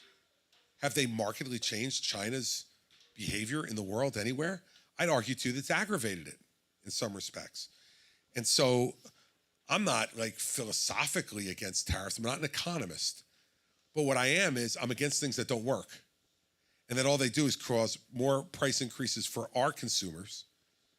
If I could say to the American people, look, this is now going to cost 10% more, but it's going to control China's behavior, probably a trade most Americans would make. But if I say to them, it's going to cost 10% more and it's not working, but it feels good because we're saying we're banging them with tariffs, you know, that's, again, TV tough guy stuff. So what we need to do is to reconfigure our relationship with China on both the economic side and the military side. How do we do it? On the economic side, I think we go to them and say, all right, you made trade deals with us, by the way, where you said you would buy a certain amount of soybeans and a certain amount of corn and all the rest, and you've only, complied with about 25% of it. We'll get rid of the tariffs in return for you complying and buying the things from us that you said you were going to buy to help American farmers and keep American farmers upright and producing the greatest food supply in the world. We can do things like that and trade that stuff up, but it has to be fair trade-offs that we do economically. Militarily, the only thing we can do is, look, the Chinese Navy is now larger than ours. It's the only part of the military that is larger than ours, but it is now larger. We can't have that because they will then try to use that advantage to control the shipping lanes in the South China Sea. So militarily, I think what we have to do is show them that we have the resolve to keep up. So we're in the same spot, that we were in back in the 80s when Reagan said we have to show the Soviets we're willing to do that. And we eventually wore the Soviets down over a 10-year period and knocked them out. We're not going to do that to China. But if you asked me today, would I trade straight up our economy for their economy, knowing what I think will happen in the future? No chance.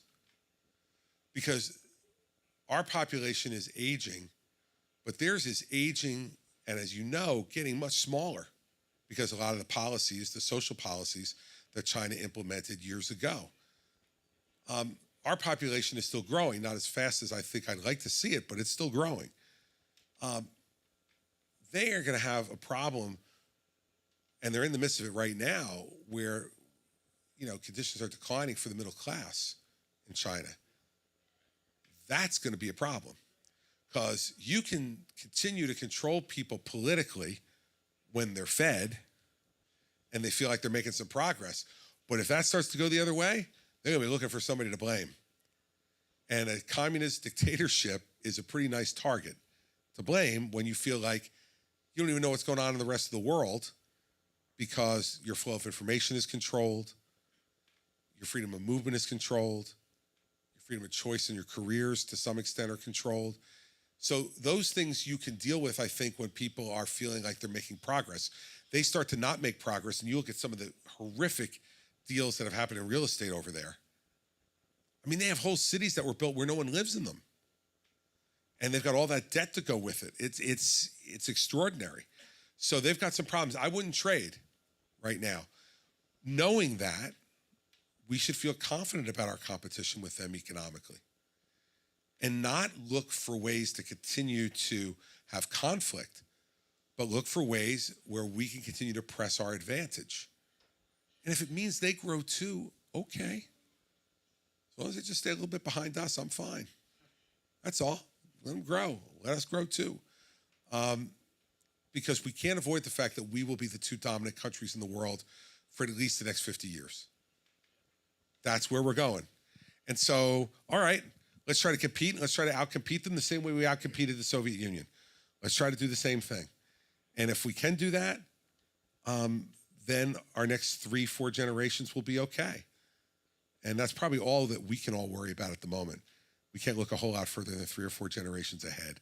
But I think that's the way I would deal with China. And I'd hope to develop a relationship with Xi, who seems like he's going to stay there interminably. It just got his 3rd term, you know. What I'm sure was a very competitive election. Yeah, behind the scenes, very competitive. Thank you. Thank you for coming. I'd like to try to develop a relationship with him of mutual respect, where we say to each other, look, we're competing. I don't agree with a lot of what you do. He won't agree with a lot of what I do. But we don't need to blow up the whole world over it. And I think that's the way to go.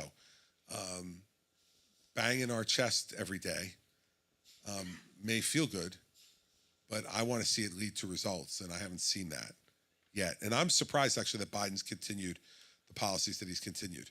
So I thought he'd change them, but he hasn't, I think mostly for political reasons. That was my first indication he was definitely running for re-election. We didn't change those policies. So I was like, okay, he's worried about exposing a flank of his. We should be more concerned about trying to get it right than we are worried about that. Yes, ma'am.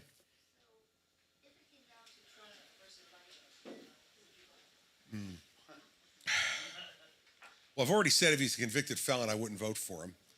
And I think he's inevitably to be a convicted felon. I don't think I could vote for Joe Biden because I don't think he's physically or mentally capable for the job today. There's no chance I vote for Robert Kennedy Jr. He's crazier than Trump. So, you know, I really don't know.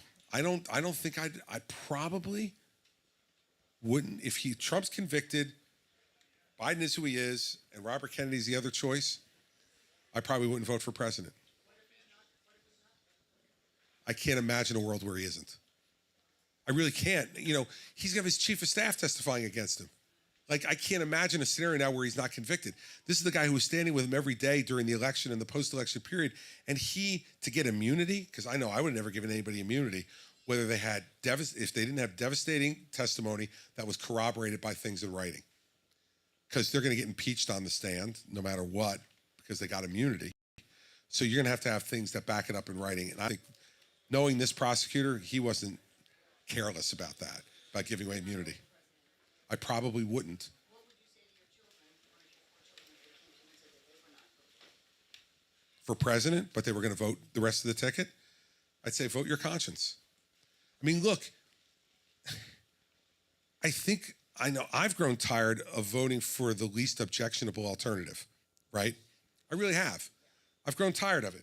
Look, I justified my support for Trump in 2016 by saying I can't have Hillary Clinton as president. And by the way, I still stand by that. I couldn't imagine Hillary Clinton as president. I don't want to imagine it. And so I volunteered to support Trump. I worked for him. I prepared him for the debates. I was his transition chairman. I did everything I could to try to get him elected, and I did. And he disappointed me. But then he's running against Biden. Now I'm sitting there going, now what do I do? So I voted for him again. And then he's going off like a lunatic about the election being stolen. And by the way, did you hear what he said this week in Iowa? He said, you all have to go out and vote for me here in Iowa because you know the other people in the race are trying to steal it from me. He's already setting it up, guys. He's already setting it up. Like that me, Nikki, Ron, Tim, we're now the thieves that are going to try to steal it from him. And don't forget, in 2016, when he lost Iowa to Cruz, he came here and said Cruz stole it from him in Iowa. Like, so I can't, and the worst part for me is what he did as president during the election. I mean, I was sitting on the set at ABC that night as a commentator, and when he came out at 2:30 in the morning and said the election's been stolen, when not even all the votes had been counted yet. I turned to George and I said to him, George, come to me right out of the speech. And he said, why? I said, I will not disappoint you. And I went right after him. And as soon as we went to commercial, man, my phone rang. And he was hot. And so was his son. And I'm like, look, this is beneath the office you hold. You're standing in the East Room of the White House behind the seal of the President of the United States, telling the American people the election was stolen when you have no basis to say that. And millions of Americans, I thought so at the moment, that what has happened was going to happen. Millions of Americans are going to believe you because they figure you're President of the United States. You must know something we don't know. Little did they know he doesn't know anything they don't know, at least about that. So yeah, if my kids came to me and said they weren't going to vote, I'd say to them, you got to vote your conscience on this one. And I'm tired of just supporting the least objectionable alternative. I'd like to actually vote for someone. And if he's convicted of a felony, there's no chance I could vote for him. And I know now he's going to be convicted. And Biden, I just look at him and look, this is the way I feel about Biden, because I've known him for 40 years. I went to the University of Delaware. I served on the board of the university. He's an alum from there as well. And he's a very nice man. I like Joe Biden a lot as a person. He's been a very nice person that I've gotten to know over the years. But if I were his son, I'd go to him, put my hand on his shoulder and say, Dad, you did great things for this country, great things, but it's time to go home. This isn't right anymore. You need to go home. Don't run again. If you really, really loved your father and you watch the way he struggles every day to do what he can do under the stress of that job, I don't understand how family members don't look at him and say, like, it's time to go home. And what it makes me worry about is that they don't want him to go home. Because they're on the grift. They're on the grift. They're making money off his name. The same way the Trump kids are making money off his name, by the way. And now all of them, you see them up in this civil trial going on, they all got amnesia now. Oh, I never saw any financial statements. No, I never had anything to do with that. No, never talked to me about that. Like, come on. This is bad stuff. So it's an awful answer to a good question, but it is the answer. I'm not voting for a convicted felon, and I'm not voting for a guy who I don't believe is mentally or physically capable to do the job. And if those are the two choices we have, that's it. But that's why I'm here, because I don't want that to be the two choices. Yeah. My 80-year-old dad, before the speech, I said, Dad, what do you want me to ask Governor Christie? And he said, one, he misses you on Sunday mornings. One thing he said. But he said, why aren't you polling better? That's what he said. And he said, I like him. Why isn't he polling better? Because I'm going after Trump. Right, and I would add, this is a good conversation, because knowing that you know his playbook, and I think you do know his playbook better than anybody. Yep. So what can we do to sort of, because I don't think anybody in this room, most people that I know, whether it's my 17-year-old daughter or my 80-year-old dad, everybody's pretty much fiscally, you need to be able to balance a checkbook. Socially, I don't think as many people care about that anymore, as long as we're not hurting other people. So I don't understand why candidates A don't run on that a little bit more, openly. And then, what do you do to sort of execute knowing his playbook? The only thing you can continue to do is do what you're doing, right? Like, you just have to continue to work. Like, look, the other thing that, like, all of you being here, you're really showing off now, Carl. You're really showing off. The only thing you can do is keep working until people are paying attention. Like, all of you are here tonight, so obviously you're paying attention. But you know plenty of people in your life who still aren't. Who aren't going like, oh, yeah, I was listening to the news the other night, and I heard Governor Haley said this, and Governor Christie said that, but, DeSantis said that. It's the fourth quarter, but it's not the 2-minute warning yet. And so you got to just keep working. And that's why I brought up those polls from 8 years ago in October, right? Ben Carson was going to be president of the United States. Jeb Bush was going to be president of the United States. And don't forget, Hillary Clinton in 2008 was beating Obama at this point in October by 30 points. So you got to keep working in a state where it matters. If the first primary were California or New York or Florida or Texas, I'd be desperately worried. Because then the only thing that matters is how much money can you spend to get on the airways, because you can't possibly make your way around the states of those size to be able to have an impact on voters, and there's too many voters to have an impact on in a micro way. That's what makes this place so great. Today, my day today, I started in Keene. I went from Keene to Nashua. I went from Nashua to Derry. I went from Derry to Bedford, then from Bedford to Hanover. There's no other place in the early states where you can do that. I did Iowa 8 years ago. Forget it. Man, you get in the car, you do one stop, and your next stop's 3 hours later. And when you get done with the 3 hours, and the 3 hours are, let me tell you what it's like to drive in Iowa. You're on a 2-lane road, every once in a while a 4-lane road. Corn, soybeans, windmills. Windmills, soybeans, corn, gas station. And then the same thing over and over and over again. Here, you have a chance to be able to do what I did today in the state in a day, to hit almost every part of this state in one day. That's what you can do. And I'm going to be here every week for the next 12 weeks, at least 2 days a week. Sometime by the end, we'll be here probably most days of the week. And I think it's the only thing you can do. And be here when people start to decide. And so for the people who are deciding early and who are interested, like all of you, be here and be talking to them. But then the crowds are going to get bigger and more complicated and all the rest as we get, after Christmas. Now, 8 years ago, we had 5 weeks after Christmas. This year, we're going to have 3. And so it's going to be really crazy. Get ready. You guys want to go into like a storm basement or something. We're going to be so all over you from January 1st to January 23rd. But that's why you compete here. Because you know what happens? If I were to beat Donald Trump here, the whole world changes. It's like an earthquake. If Nikki were to beat Trump here, it's an earthquake, right? So the whole idea, everything you think you know right now will change like that. He'll be saying we stole it. We'll be moving on to another state and trying to, put him in the rearview mirror, right? It'll all change, and that's the power of this state. That's the power of being the first in the nation, and that's the power of having a really open, transparent primary, where that's actually possible. I'll tell you, when I was thinking about running, I called President Bush 43, who appointed me to my job as U.S. Attorney and has really been a mentor to me in my political career, to ask him for advice. And he said to me, he goes, you can do well in New Hampshire. And I said, well, tell me why. He said, remember what happened to me in 2000? I was the front runner.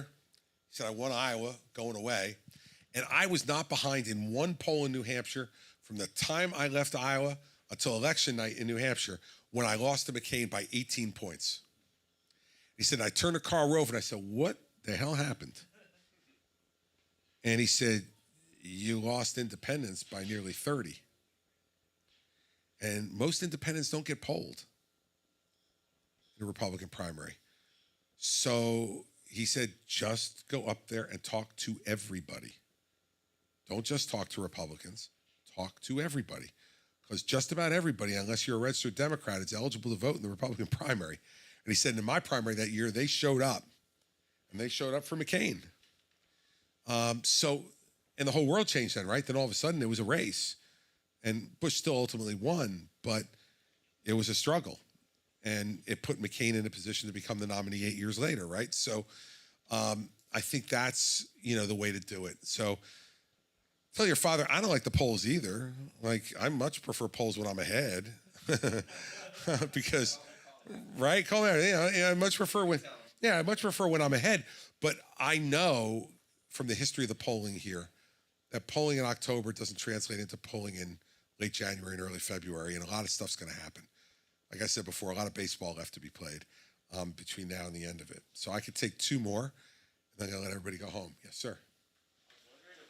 You came from the Dartmouth event. I did. Way to go, buddy. Hi, Rick. I thought I recognized you. Thanks for coming. I was wondering about what are your views and opinions on the American education system? I mean, during COVID, you saw that there was a great decrease in literacy rate, especially like with people my age. Yep. Look, what we did during COVID was awful. Awful. We had evidence that people your age weren't really affected by COVID in any significant way, and yet we closed schools predominantly went to at-home learning, which was not really learning. And I mean, I watched my own kids, who were doing, two of them were in college. And I watched what they were doing. It was like ridiculous. But my youngest daughter was in a Catholic high school, all girls Catholic high school. They didn't close. I mean, they closed from March to June in 20, but in September they were back. And all through that winter they were back. These were the nuns running this thing. They said, put your coats on. And they would open all the windows in the winter in the classroom and had all the windows open. And they said, girls, put your coats on. And we know it's cold, but you're coming to school because it's the only way you're going to learn. So I think we did a great disservice during COVID, but it's bigger than that. Especially, let's separate K-12 education, higher education. In K-12 education, right now, 39% of our 8th graders don't read at grade level. And 25% of our 8th graders don't do math at grade level. And we spend $400 billion a year on K-12 education. Like, it's got to change. And I think the way it's got to change is we have got to make school choice universal and set up competition in every state to get your money to go to K-12 school. I think it's the only thing that will solve this problem now. We've got a situation where, because there's no competition, only people of means can make a choice. So, for instance, I went to public school. My wife went to parochial school growing up. So we got married, we had 4 children, and they all went to parochial school because that's the way decisions get made in my house. And I didn't object to it because I really felt like she made a good point, which was they're going to get just as good an education at parochial school as they will at public school, but they'll be supporting the values that we're trying to teach our children every day, not undercutting them. But I only got to make that choice because I was a lawyer and she worked on Wall Street and we had money so we could pay our $40,000 in property taxes and still afford to send our kids to parochial school and pay that tuition. Not everybody can do that, and it's wrong. We shouldn't have a 2-tiered system of education in this country. So I think the only way to fix it is to take the money we're spending and to put it in the hands of parents and let them choose. Because nobody cares about their children or loves their children more than their parents, and will make the best choices for them. Now, in higher education, the problem is less a lack of competition than it is cost. Now, we could talk about what's going on campuses right now like we did in Dartmouth earlier, and I think that some of the stuff that's being taught and some of the people that are being hired is just reprehensible, and I think university presidents and boards of trustees have to be held to account for that. The rise of anti-Semitism that we're seeing on campuses across the country is completely unacceptable, and we send our kids there at 18 years old to learn, and they're being taught, at least in some respects, by people who are teaching them hateful stuff and convincing them that it's acceptable. And I think that's awful. But the bigger problem is how much it costs. So, for instance, I said my youngest daughter is a junior at Notre Dame. I was in the midst of the campaign in August when the tuition bill came. So I wasn't paying the attention I normally did. And my wife said, hey, that Notre Dame bill's here. You got to pay this. She's leaving for school in a week. And I went there.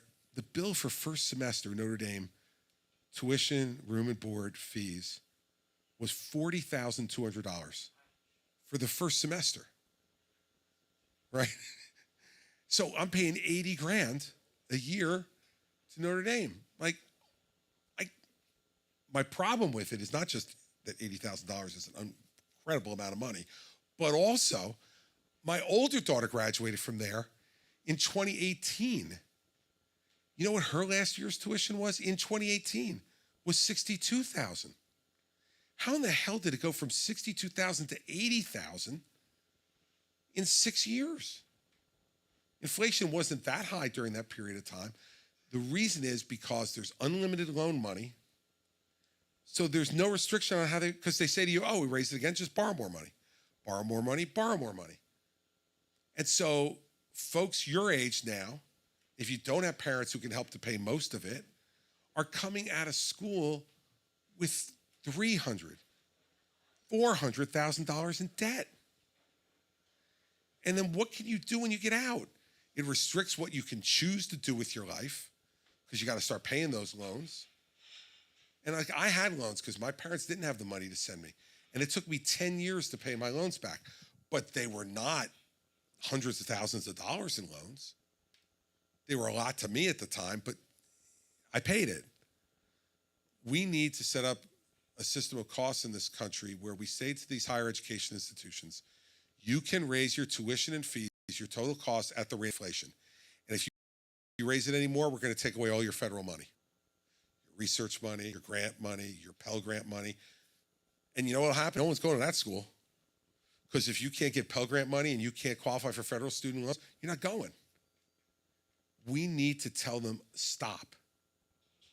You know, I made a joke here when I was here 8 years ago. I went to one of the colleges here in New Hampshire, and I was walking through their rec building to get to the auditorium where I was speaking, and they had one of those artificial rock climbing walls that was built. So it just made me think. I went in there and I said, you know, you all paid for an artificial rock climbing wall, and you live in the granite state. You got rocks everywhere to climb. Why don't you just go outside and climb the rocks? Like, we need to actually pay for building a wall inside the building so you can climb the rocks in the building. Now, it's a ridiculous example, but it's meant to be. Like, think about the things we're paying for, and also think about the fact that many of these schools, including the one you attend, although it's certainly not the highest offender in the Ivy League, have enormous endowments. Multi-billions of dollars in endowment. What are they doing with it? Exactly. So maybe tax-free. So maybe it's time has come to say, you know what? Your tuition goes up above the rate of inflation. Not only do you get federal money, we're going to start taxing the value of your endowment too. Right? Imagine at Harvard, they would fall over dead with all the money they've got there. And Yale, and Columbia, Princeton, Penn, right? And Notre Dame, because I know they got a big one there too. And my oldest son went to Princeton, so I know that one too, right? So, you know, we need to start doing that to make it more affordable for all of you. The quality of education that people are getting in our colleges and universities, in the main, is really pretty good. And the evidence of that is that you have people from all over the world want to come here and learn here. And so it's not the quality of the education, it's the values that we're teaching, but more than anything else, it's the cost. And that cost is unfair to place upon all of you or your families. It's out of proportion with the value of what you're getting. And at some point, when it's going to cost me $300,000 to put my daughter through 4 years at Notre Dame, after tax, you've got to make like $550,000 to be able to afford to pay that tuition by yourself, or you have to turn to your child and say, take on the debt if you want to go here. And neither one of those are really good choices for parents. They're not fair and not fair to you. So, long answer to your question, but you came all the way from Dartmouth, so I figured I should give you the full answer. All right, I can take one more and then we'll let everybody go if there is another one. Or did I exhaust you? Yeah. So my daughter, I mentioned 17, she's looking to go to Europe for college. And it's a lot cheaper, obviously. Not that it's better, but it's a lot cheaper. Yep. And she wants to go to music school over there, which is great. So we're supportive of that. She lived over there in the UK for 6 months last year, and I really learned a lot more about their programs, which is you go to school till 10th grade, and then you either go to trade school or you go on to sixth form, which is, you know, if you're on the track to go to university, Mm-hmm. or you go work for your family business at that point. So you have to test in to go on Right. and beyond. Yeah. So, you know, we are, especially in this community, dying for tradespeople. People, I mean, the cost, as my realtor friend was telling me, it's almost $600 a square foot to build a house in this area. Now, we're on an island, obviously, in the middle of New Hampshire. But like, you know, being from Virginia, you know, it's not nearly, it's expensive, but it's not nearly that expensive. But the point is that we, you know, why don't we have a system like that where we're taking the people who maybe don't even want to go to college, but they don't know what, you know, they don't have any other avenue. And, you know, we're low on tradespeople. Like, why aren't we doing that? Why aren't we making, you know, school, community college free? All these things that feel like could be done that would better the system? Like my opinion is that in the 60s, we made a cultural judgment that going to college was something of status that should be afforded to everybody. And it's just remained that way since then. And like for me, you know, my dad was the first person in his family to ever go to college. And he went at night. He was, you know, he got back from serving in the Army during the Korean War. He came back, his father had passed away. There was no chance for him to go to college. At least he thought initially. He went to work at the Breyers ice cream plant in Newark, New Jersey. And he was on the line. There was an older guy next to him said, like, you're too smart to be here. What are you doing? Go to college. He goes, my dad passed away. My family has no money. I can't go to college. He goes, dummy, you're a veteran. You have the GI Bill. Go at night. And like, you can continue to work and go at night. So my dad went to Rutgers in Newark at night for 6 years to become a CPA. My mother never went to college. My mother was a school secretary and then a curriculum coordinator and then a enrollment coordinator, right, in the school systems.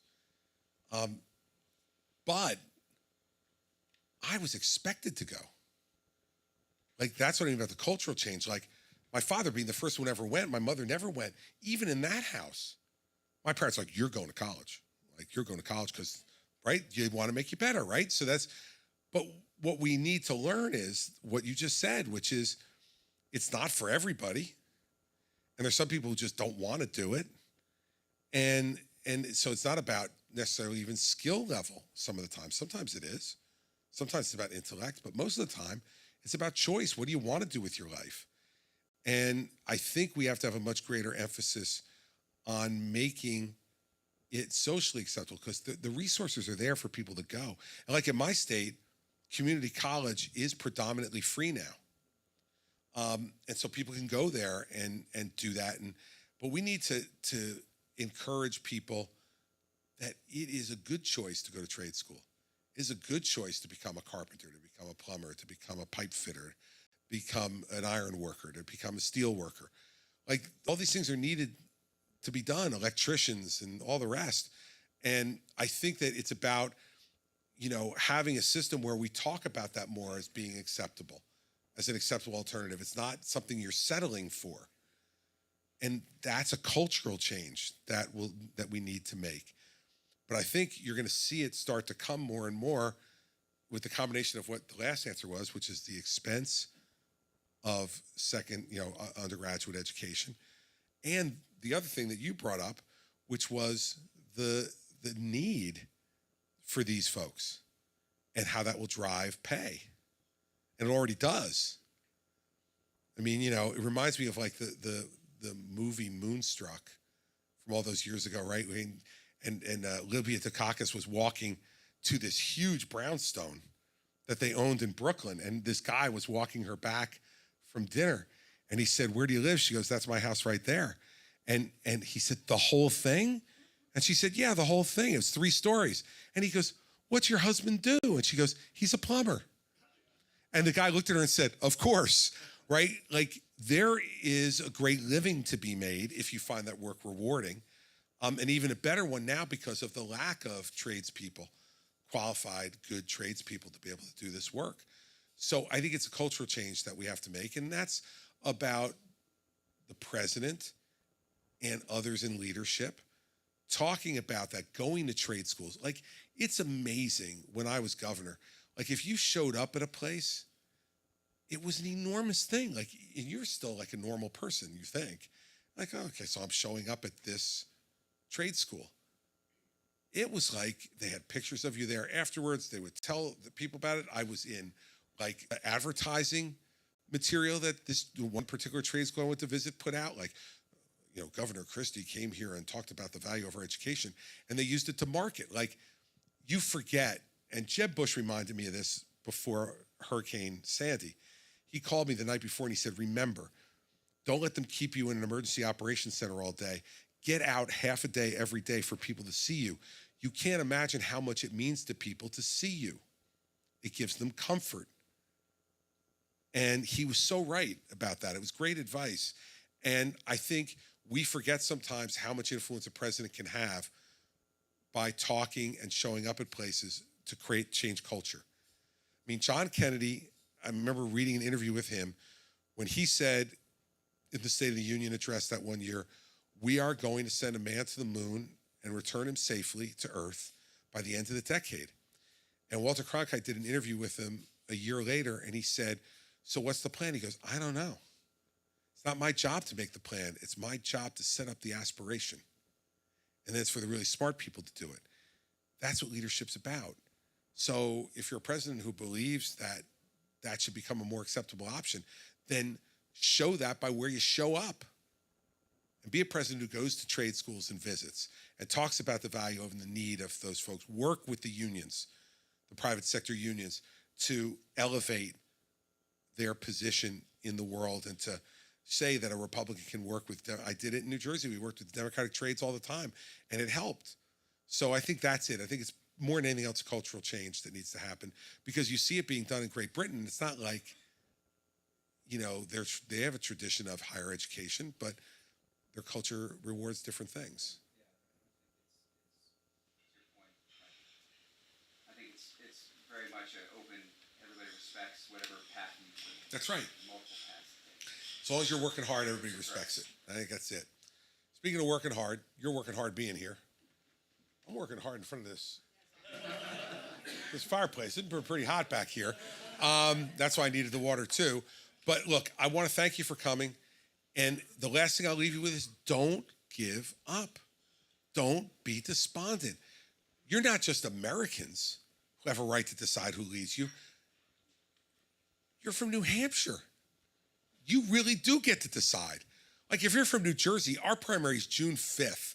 If this thing ain't over by June 5th, it's going to be really interesting, right? If I get to my primary on June 5th and this thing's in doubt, you're going to have the most exciting spring you've ever seen in your life, right? But you all get to make a decision. Don't act like a victim. You're not. In politics, there are two types of people, victims and perpetrators. Be a perpetrator. Be someone who's going to make something happen for whoever you support. And look, I want you to support me. I want your vote. I'm asking you for your vote. But let me just say this. If you decide to vote for Governor Haley or Senator Scott or you know, Governor DeSantis, I'll be disappointed. But at least you're making a choice that moves our party forward in a different direction. I think the worst vote is a vote for Donald Trump because it takes us backwards. We need as a party and a country to move forward, away, with all due respect to the baby boomer generation. It's time. Pass the baton. It's time to go. You know, and let's be perpetrators. Make it happen. Talk to your friends. Talk to your neighbors. Talk to your coworkers. Tell them you've been here. Encourage them to come. And not only see mine, encourage them to go to Nikki's. Encourage them to go to Ron's. Listen, and you'll decide who your flavor is. But don't just take the default. You're better than that. And this state's always been better than that. And that's why I'm spending all my time here. It's not just the pleasant weather. It's that I'm spending my time here because I want to get your vote. So thanks for coming tonight and spending the time. Appreciate it.